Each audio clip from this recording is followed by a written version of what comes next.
আচ্ছা, আজকে আমরা এটা নিয়ে আলোচনা করব। আচ্ছা, পদ জানো তোমরা? পদ আমরা এর আগে পড়েছিলাম কেমন, যে পদ এবং শব্দ কিভাবে গঠিত হয়। মূলত আমরা কি পড়েছিলাম? পদ এবং শব্দের গঠন, ঠিক আছে? কিভাবে শব্দ গঠিত হয় আমরা জেনেছিলাম এর আগে, যে তোমার প্রত্যয় দিয়ে শব্দ গঠিত হয়, তারপরে তোমার হচ্ছে তোমার কি বলতে উপসর্গ দিয়ে শব্দ গঠিত হয় কেমন। তো আজকে আমরা পড়বো হচ্ছে তোমার কি সমাস।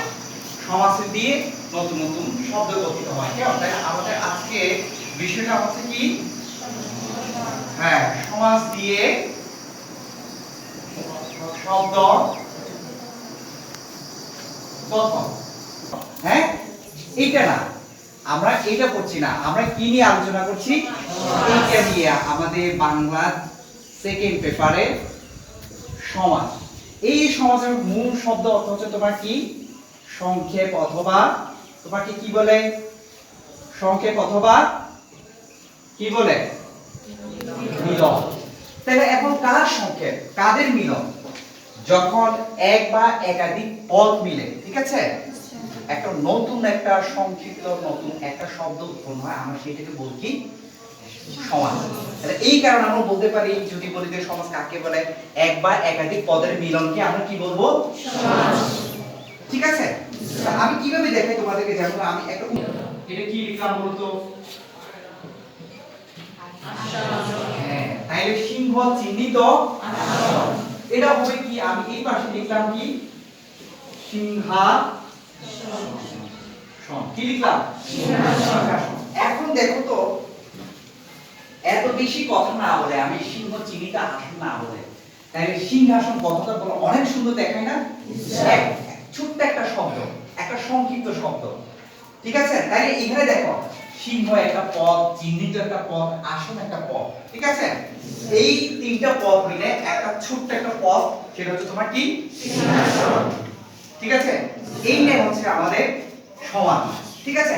এখন দেখো, সমাসের মধ্যে একটা হচ্ছে সমস্যামান পদ বলে, বুঝতে পারছো? অর্থাৎ যেই সব পদ নিয়ে, যেই সব বাক্য নিয়ে এই সিংহাসনটা গঠিত হয়েছে, এই পুরোটাকে বলে তোমার কি, সমস্যামান পদ। এটাকে তোমার কি বলে?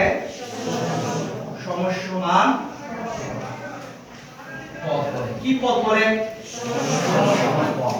আর যে সংক্ষিপ্ত, যেই সমাসবদ্ধ পদ, যে এক শব্দে একটা আমরা একটা শব্দ পেলাম না, সংক্ষিপ্ত, এইটাকে বলে তোমার কি, এটাকে বলে তোমার কি, সমস্ত পদ। এটাকে তোমার কি বলে? সমস্ত পদ। সমস্ত পদ, ঠিক আছে? তাহলে সমাজবদ্ধ পদকে কি বলে? সমস্ত পদ। যেই সংক্ষিপ্ত নতুন পদটা পাবো, শব্দটা পাবো, ঠিক আছে? এখন এই সমস্যমান পদ অথবা এটাকে তোমার কি বলে? বিগ্রহ, বিগ্রহ না, এটাকে তোমার ব্যাস বাক্য বলে। এটাকে কি বলে? ব্যাস বাক্য বলে। এটাকে কি বলে? ব্যাস বাক্য, ব্যাস বাক্য বলে, ঠিক আছে? এখন এই সমস্যামান পদ অথবা ব্যাস বাক্যের মধ্যে আমাদের দুটো অংশ থাকে। কয়টা অংশ থাকে? দুটো অংশ। এই যে প্রথম যে অংশটা থাকে না, এই যে একটা অংশ, এই একটা অংশ, ঠিক আছে? তাহলে এই প্রথম অংশটাকে বলে তোমার কি পদ? পূর্ব পদ। কি পদ বলে? পূর্ব পদ। আর এই যে শেষের দিকে যে অংশটা থাকে না, এটাকে বলে তোমার কি, পরপদ। তোমার কি বলে? পরপদ অথবা কি বলে? উত্তর পদ। ওই উত্তর না, উত্তর মানে কি, পরে আর কি, ঠিক আছে? উত্তর মানে কি বোঝাচ্ছে এখানে? পরে অথবা পরবর্তী, এটা বোঝাচ্ছে, ঠিক আছে? তাহলে মনে থাকবে, আমাদের সমস্যামান পদের মধ্যে কয়টা অংশ থাকে? দুইটা অংশ। তাইলে প্রথম যে অংশটা থাকে, এই অংশটাকে কি বলে? পূর্বপদ। আর পরবর্তীতে যে অংশ থাকে, এটা তোমার কি বলে? পরপদ, ঠিক আছে? আর এই যে পূর্বপদ এবং পরপদ, এই দুটো মিলে আমরা যে নতুন একটা এক শব্দ বিশিষ্ট শব্দ পাবো, এটাকে কি বলে? সমস্ত পদ। এটাকে তোমরা কি বলে? সমস্ত পদ। কিন্তু মনে রাখবে, সব সময় একটা শব্দ হবে, ঠিক আছে? কি হবে? একটা শব্দ হবে, ঠিক আছে? এটা মনে থাকবে? জি স্যার। তাহলে এই পুরোটাকে তাইলে যেমন ধরো ওই সিংহাসনের মধ্যে এটা সমস্ত পদের মধ্যে কিন্তু খেয়াল রাখবা এই যে সমস্ত পদের মধ্যে এটাকে ভাঙলে সিংহ আর কি পাবো? আসন পাবো। এই যে নতুন সমস্ত পদ থাকে না এই পদের মধ্যে অবশ্যই কি থাকে? এই পূর্বপদ এবং পরপদ এইটি প্রাধান্য থাকে। ঠিক আছে? তাহলে এই যে পূর্বপদ প্রাধান্য পাবে নাকি পরপদ প্রাধান্য পাবে এটার উপর ভিত্তিতে তোমার সমাজকে কয় ভাগে ভাগ করা হয়েছে জানো? বলতে পারবা কেউ? এই তোমরা 80 পড়েছো না 7 এ পড়েছো না কেউ বলতে পারবা? পড়েনি স্যার। হ্যাঁ, কত প্রকার সমাজ কত প্রকার? পড়েনি। কত প্রকার? পড়েনি স্যার। আচ্ছা, তাইলে 6 প্রকার। কেমন? কত বলছো তুমি? 6 প্রকার। আর তুমি কত বললা? 4 প্রকার। ঠিক আছে? হ্যাঁ, আসলে মূলত আমরা পড়ে এসেছি 6 প্রকার। ঠিক আছে? ওটা ঠিক আছে। এখন কি হয়েছে? ওই যে ওখানে দ্বিগু সমাজকে দ্বিগু একটা সমাজ আছে না? এটাকে কর্মধারে মনে করা হয়। আবার তৎপুরুষকে আবার কিসের অন্তর্ভুক্ত করা হয় মনে করা হয়? ওই যে কর্মধারয়ে। তো এইভাবে করলে কি হয়ে যায় আসলে ঠিক আছে যখন 4 প্রকার করব তখন ওই দ্বিগু সমাজটা কার ভিতরে থেকে থাকে যায় কর্মধারয় সমাজের ভিতরে। ঠিক আছে? তাহলে আমরা একটু দেখি এখন প্রকারভেদটা দেখি কেমন? তাইলে তোমাদেরকে যদি জিজ্ঞেস করা হয় সমাজ কাকে বলে কি বলবা? কোন পদের মিলন? সমাজটা কোন পদের মিলন? এক বা একাধিক পদের মিলনকে কি বলবো আমরা? সমাজ। তাইলে সমাজ কত প্রকার? 6 প্রকার। কেমন? সমাজ কত প্রকার? 6 প্রকার। ঠিক আছে? এক বলতে পারবা? দ্বন্দ্ব সমাজ কেমন? কি আছে? দ্বন্দ্ব সমাজ। 2 নম্বরে কি আছে? দ্বন্দ্ব দ্বিগু সমাজ। কেমন? তারপর কি আছে? 3 নম্বরে আছে কর্মধারয়। কেমন? কি আছে? কর্মধারয় সমাজ। তারপর 4 নম্বরে তোমার কি আছে? তৎপুরুষ। কেমন? কি আছে? তৎপুরুষ। কোন সমাজ? কোন সমাজ? তৎপুরুষ সমাজ। কেমন? তারপর 5 আছে তোমার 5 হচ্ছে কি? অবিভাব। কি হবে? অবিভাব। কি হবে? অবিভাব সমান। অবিভাব সমান। আর 6 নাম্বার যেটা আছে সেটা আছে তোমার কি? বহুব্রীহি। কি? বহুব্রীহি। ঠিক আছে? বুঝা গেছে কিনা বলো? তাহলে সমাজ কয় ধরনের আছে? কয় ধরনের পাবো আমরা? 6 ধরনের পাবো। কেমন? ওই যে কোন তোমাদের নতুন বইতে পাবা 4 প্রকার। ঠিক আছে? 4 কয় প্রকার আছে? 4 প্রকার। কোন বইতে আমি সেটাও লিখে দিচ্ছি। কোন বইতে আছে তোমার এক হচ্ছে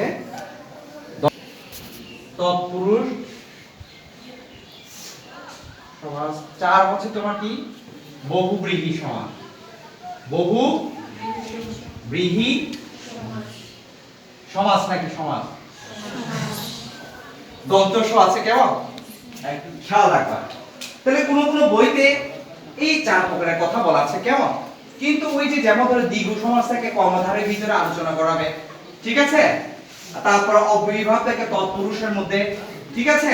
এই কারণে তোমার কি হয়ে গেছে 4 প্রকার। কিন্তু পড়ার সময় তো তোমাকে এই 6টাই পড়তে হবে। দ্বিগু সমাজটা পড়তে হবে, কর্মধারয় সমাজটা, তৎপুরুষ, অবিভাব, বহুব্রীহি এটা পড়তে হবে। ঠিক আছে? ওকে, লিখে নিয়েছো? লিখে নাও। তাহলে আমাদের সমাজ কয় ধরনের? বাংলায় সমাজ কয় ধরনের? সমাজ 6 ধরনের। কেমন? প্রথমটা কি? দ্বন্দ্ব সমাজ। তারপরে কি হচ্ছে? দ্বিগু সমাজ। তারপরে কি? কর্মধারয়। তারপরে তৎপুরুষ। 5 নাম্বার যেটা হচ্ছে সেটা কি? বহুব্রীহি সমাজ। 6 নাম্বার বহুব্রীহি সমাজ। কেমন? লিখে নিয়েছো? লিখে নাও। লিখে নাও। ওই আমি যে কোন বইতে পাবা 4 প্রকার। কেমন? এখানে আমি ওই যে 4টাও লিখে দিলাম। 4 এর মধ্যে 4 প্রকারের মধ্যে কি কি পাবা এই দ্বন্দ্ব সমাসটা পাবা, কর্মধারয়টা পাবা, তৎপুরুষটা পাবা, বহুব্রীহি। তাইলে এখন তুমি প্রশ্ন করতে পারো, তাইলে স্যার দ্বিগ সমাস কোথায় গেল, তারপর অব্যয়ভাব সমাস কোথায় গেল? ওই যে আমরা যখন কর্মধারয়টা পড়বো না, তখন এই দ্বিগ সমাসটাকে আলাদাভাবে না দেখি কি দেখিয়েছে, দ্বিগ কর্মধারয় হিসেবে। ঠিক আছে, দ্বিগুটা তখন কোথায়, কোন দ্বারা অন্তর্ভুক্ত হয়েছে? কর্মধারয় সমাস।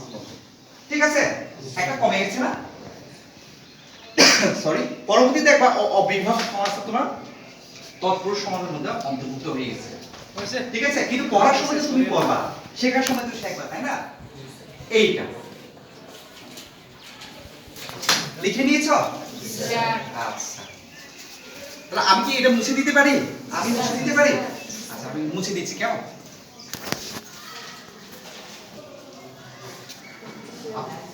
বস দিছেন? তাইলে আজকে যে বিষয়টা, এখন দেখো দ্বিগু সমাসটাকে একটু আলোচনা করি। কেমন কি দ্বিগু সমাসটা? ঠিক আছে, তাইলে এটা দ্বিগু সমাসটা তো খুব ইজি চিনতে পারবা।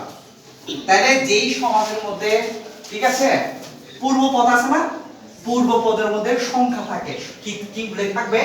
সংখ্যা। এই সংখ্যা বলতে আমরা কি জানি? 1 2 3 এগুলো আর কি। ঠিক আছে, 1 2 3। ত্রি বলতে কি বোঝাবে? 3 3। তে বললে কি বোঝাবে? তে তে। তাও 3 আর কি। ঠিক আছে, হ্যাঁ, চতুরের 5 এই রকম থাকবে। আর শেষে কি থাকবে? পূর্বপদ হচ্ছে সংখ্যা, আর উত্তর পদ থাকবে তোমার কি সমাহার শব্দ দিয়ে। এটা দিয়ে তুমি চিহ্নিত করবা, চিহ্নিত করতে পারবে এটা হচ্ছে দ্বিগু সমাস। তাহলে এটা হবে তোমার কি? দ্বিগু সমাস। তাহলে যেমন ধরো আমি লিখতে পারি, এটা কি লিখলাম বলো তো? কি লিখলাম? কি লিখলাম বলো তো? তিন রাস্তা সমাহার। তাহলে কি হবে জানো?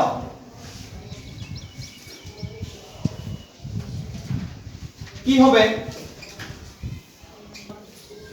ত্রিফলা তিনটা ফলের নাম জানো? ত্রিফলা আর কি তিন ফল, তিনটা ফল আর কি। ত্রিফলা আমাদের কি থাকে বলো? আচ্ছা, আমরা কি বলে দিলাম? আমি একটা কি আছে? আম না আম না, আমরা কি আম কি? আর কি থাকে? হরিত কি? হরিত কি চেনো? বহেরা চেনো? বহেরা হরিত কি করে? ওই যে গলায় ফুসফুস কাশ নিলে তোমার কি ওই যে হরিত কি খেলে ভালো হয়ে যায়। ঠিক আছে, এইটা মিলেছে ত্রিফলা। তাহলে আমি যদি লিখি কি তিন ফলে সমাহার, তাহলে কি লিখলাম বলো তো? তিন ফলে সমাহার। তাইলে হবে কি? ত্রিফলা। তাহলে কি হবে? ত্রিফলা। তাইলে দেখেছো প্রথম থেকে কি থাকে বলো তো? সংখ্যাবাচক শব্দ থাকে কিনা বলো তো? আর শেষে কি থাকে? সমাহার। তাহলে এটা হচ্ছে পূর্বপদ, আর এটা হচ্ছে তোমার কি? পরপদ। পূর্বপদে অবশ্যই সংখ্যাবাচক শব্দ থাকবে এবং সমাহার শব্দ থাকবে, তখনই আমরা বুঝতে পারবো সেটা হচ্ছে তোমার কি? দ্বিগু সমাস। এরকম আরো অনেক আছে। কেমন? ঠিক আছে, তাইলে আরো যেমন ধরো পঞ্চবতী। ঠিক আছে, পঞ্চবতী শব্দ আছে। তারপর চৌরাস্তা আছে। চৌরাস্তা বলে কি হবে? মানে যেখানে চারটা রাস্তা মিলিত হয়েছে চৌরাস্তা বলে। তাহলে চৌরাস্তা বলে কি হবে?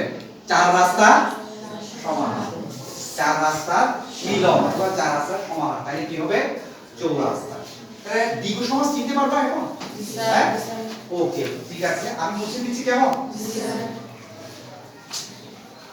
তাহলে তোমাদের কিছু কাজ দিচ্ছি আমি। কি থাকবে বলো তো? কাজ, বাড়ির কাজ। কেমন? বাড়ির কাজ, বাড়ির কাজ। বাড়ির কাজ কি শিখে আসবা? তাহলে বাড়ির কাজ শিখে আসবা। সমাস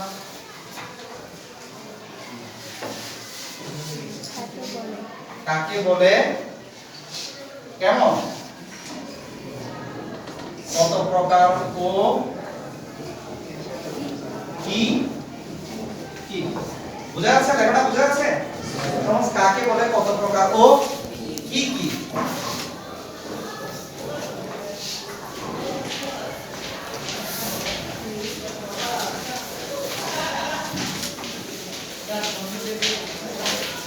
আর কি শিখে আসবা? দ্বন্দ্ব সমাস।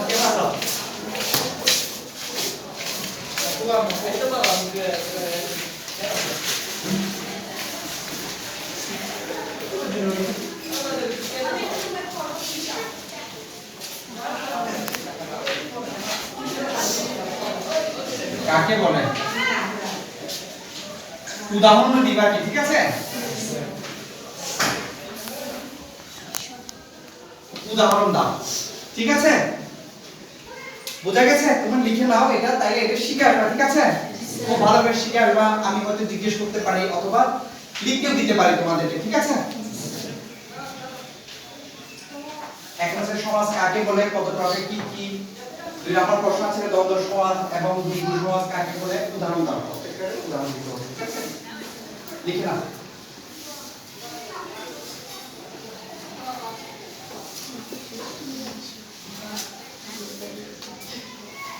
লিখে শেষ? তোমার লিখে শেষ?